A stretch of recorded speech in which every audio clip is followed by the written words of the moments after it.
We don't usually cover the regular, unusual anomalies found by the countless amateur UFO investigators out there, who are tirelessly combing the terrain in and around our neighboring planets, moons and asteroids in a search for possible alien craft, artificial structures, or even ancient ruins.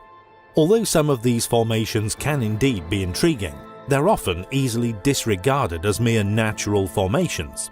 However, our next anomaly, we believe, could be seen as a considerable mystery.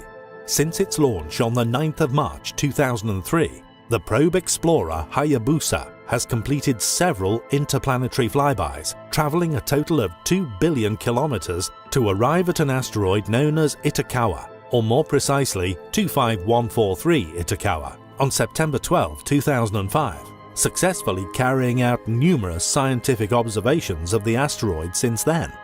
However, what is astonishing regarding this new research is what has been found within these new images taken of our space-traveling neighbor. It seems, during its enormous orbital journey around the cosmos, it's picked up an unusual passenger. Clearly no normal space debris, this mysterious object, now perched or possibly impaled upon the front of the asteroid, looks for all the world like an artificial satellite. A huge, perfectly spherical object with 3 clearly distinct yet not too damaged legs, or more likely receiver antennae protruding from the area which impacted the asteroid.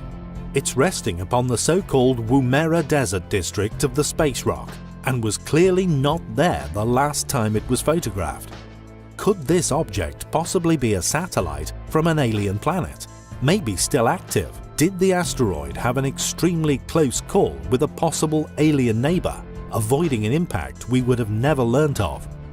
Itokawa is a Mars-crosser asteroid, and interestingly, it was the first asteroid to be the target of a sample return mission by a space-going nation, and is still the smallest asteroid ever photographed. It was discovered in 1998 by the Linear Project, and was given the provisional designation 1998 SF-36. However, in August 2003, it was officially named after Hideo Itokawa, a Japanese rocket scientist. Maybe Hideo spotted something. The object it now carries is clearly not of normal formation. Not only does it not look natural, but displays a symmetrical design similar to those found within our own artificial objects, such as satellites. And due to this object being caught floating through space, just like our own satellites do, it's undoubtedly a very compelling anomalous object. Was this small asteroid chosen for the first major exploratory program above all other asteroids because the Japanese knew something we didn't? Just what could this object be? We just hope they explore it further, and whatever they discover, they share it with the world. When they land and the hatch opens, perhaps we will be looking at ourselves in the mirror. Many of you will be aware of the interstellar traveler, which visited our solar system from a galaxy far, far away a few years ago. Named Oumuamua, it is now recognized as the first known interstellar object ever successfully detected as it passed through our solar system. Formerly designated 2017 U1, it was discovered on the 19th of October 2017 by Robert Work while using the Pan-STARRS telescope at the Haleakala Observatory within Hawaii. He spotted the mysterious object 40 days post-solar transit on the 9th of September that year. Many people have wondered about the true origins and indeed true identity of the object, yet few have received the backlash which Avi Loeb experienced on November of 2018 when he published a new research paper in an astrophysics journal. Scientists publish thousands of research papers every year. These papers will often attract little public attention. However, Loeb's latest work gained a suspiciously high level of controversy and rejection when he dared to cover the rather taboo subject within this so-called official field, aliens. The subject of the paper was the mysterious supposed space rock. He posits that it likely traveled for billions of years, past countless other stars, before reaching our own. Eventually, it will cross the edge of our solar system and into interstellar space again. The leading hypothesis among astronomers is that Oumuamua is an odd-looking comet, a remnant of another solar system, kicked out by natural forces and sent barreling through the cosmos. Loeb, however, offered a rather different explanation. Quote, Oumuamua could be a probe, one deliberately sent to our solar system by an alien civilization. The detection of extraterrestrial beings, the most significant scientific discovery in human history, if we were ever told about such discoveries, of course. One must remember that as a civilization, many believe systems openly objective to the possibility of alien life, many of which are over a millennial old. The thought of finding sapient life beyond Earth, of learning that we are not alone, however, is the pursuit of countless individuals within the modern world, so it is no surprise that his opinions have been so widely debated. But additionally, there is seemingly another possible reason for why the paper was so widely reported on, this being the fact that Loeb is, in fact, a tenured Harvard professor within the astronomical department. Quote, if this was some random astronomer that you had never heard of from, say, Equatorial Guinea, you probably wouldn't write a story on it, says Brian Gensler, the director of the University of Toronto's Dunlap Institute for Astronomy and Astrophysics, and a former colleague of Loeb's at Harvard. He continued, there's a lot of astronomers that have outlandish ideas, and most of them aren't taken seriously by the community, and most of the time the media don't really give attention to them. End quote. Loeb has 2 decades worth of experience and is well regarded in the field. So, regardless of what others would like him to believe, his opinions matter. Was Oumuamua really an ancient alien's exploratory craft, one spying on ours and many other solar systems? If it is, it means we are indeed not alone. What's more, it means we have undoubtedly been found. So, the professor's opinions, no matter how controversial, we find highly compelling. Dr. Hermann Oberth, who pioneered rocket design during World War II, once cryptically stated, quote, we cannot take the credit for our record advancement in certain scientific fields. We have been helped. When asked by whom, he replied, the people of other worlds. Additionally, according to Above Top Secret by Timothy Good and William Morrow, Oberth's fellow space pioneer, Wernher von Braun, echoed this mysterious reference, even including the existence of extraterrestrials, when he stated in 1959, quote, we find ourselves faced by powers which are far stronger than hitherto assumed, and whose base is at present unknown to us. More I cannot say at present. We are now engaged in entering into closer contact with those powers, and within 6 or 9 months' time, it may be possible to speak with more precision on the matter. End quote. Just who were the people of other worlds that Dr. Oberth spoke of, or indeed these entities that von Braun referred to? With only Oberth's quotations, one could presume a possible reverse engineering of alien craft. However, with von Braun's more detailed expose, this possibility seems to be excluded in favor of pertained actual assistance and contact with advanced beings. Many people also believe that an encounter with these beings, along with Third Reich craft built with their technology, was once encountered in an operation known as Operation High Jump.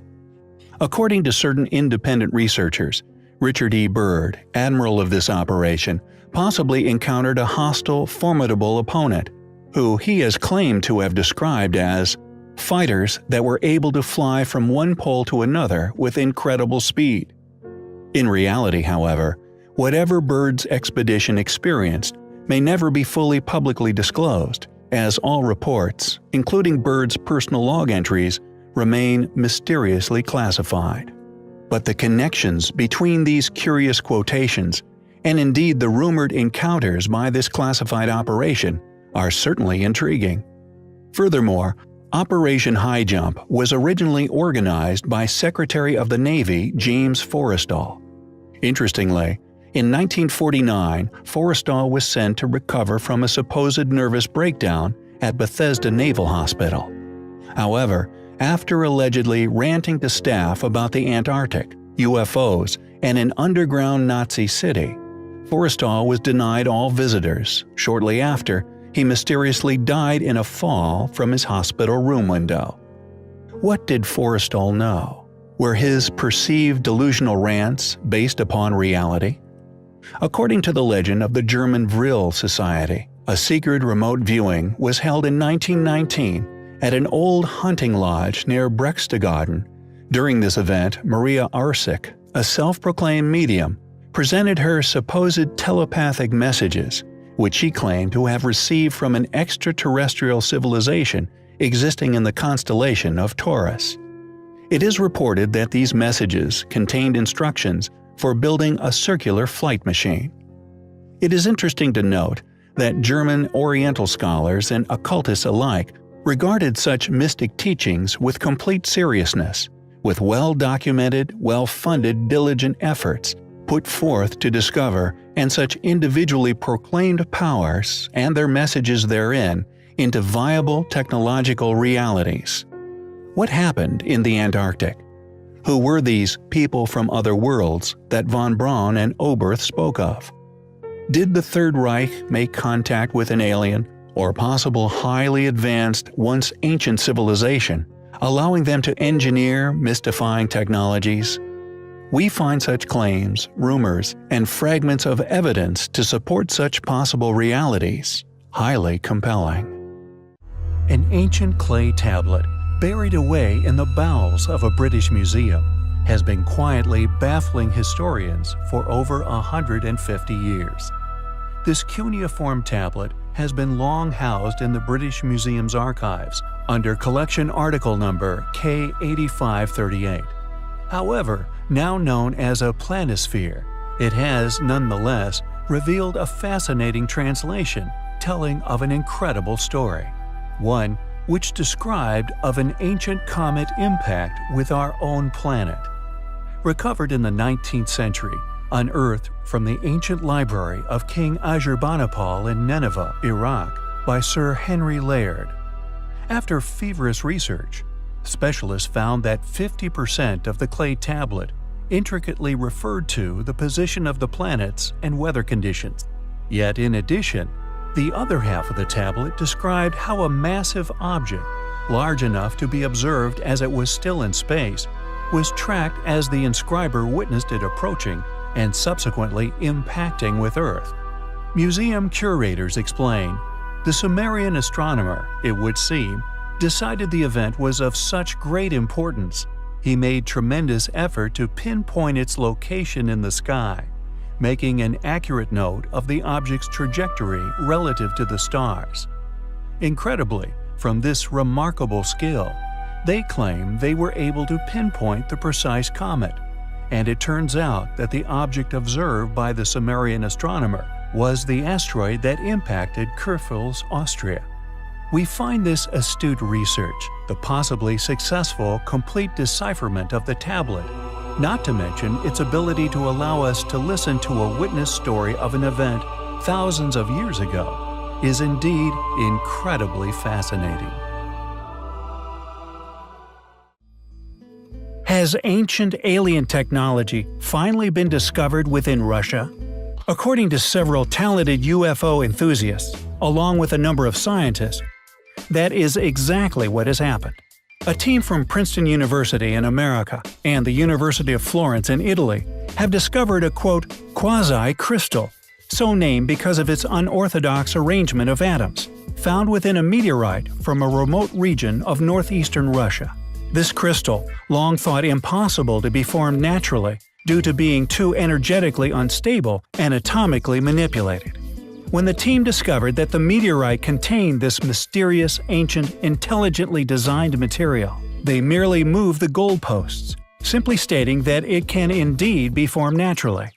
Technically, scientists describe quasi-crystals as quasi-periodic, being manually ordered, no longer found on the periodic table.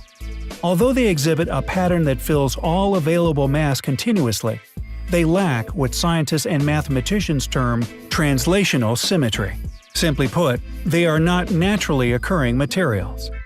The meteorite in which it was found is believed to be around 4.5 billion years old. Yet alas, when it picked up this perplexing and possibly alien passenger may remain unknown. UFO enthusiasts and scientists alike have previously hypothesized that evidence for alien life would, in all possibility, be found in a form such as this, pointing out that quasi-crystals, being a novel form of matter, should actually be seen as artifacts of alien artificially created technology. No one has ever been able to explain how quasi-crystals can be formed by natural processes, and no one is ever likely to. It just does not happen. Their forbidden symmetry, making them impossible to be formed naturally. The only other known quasi-crystals, besides those found in the Chukotka meteorites, were only recently synthesized within laboratory conditions by scientists. Being very hard, with low friction characteristics, also a low heat conduction, quasi-crystals are a very useful product, used in a wide range of high-speed technologies, such as the coatings of airplanes and stealth fighters. Two-time Nobel Prize winner Linus Pauling, the idol of the American Chemical Society and one of the most famous scientists in the world, argued till his last days against quasi-periodicity in crystals' mere existence. He didn't even believe we would ever manage to create it. Does this sound like a naturally occurring material to you? How did this complex material end up on and within an ancient meteorite? Did this lump of space debris once collide with an alien craft, somewhere out there in deep space? It seems, regardless of what certain scientific bodies would have you presume, that is indeed the most likely.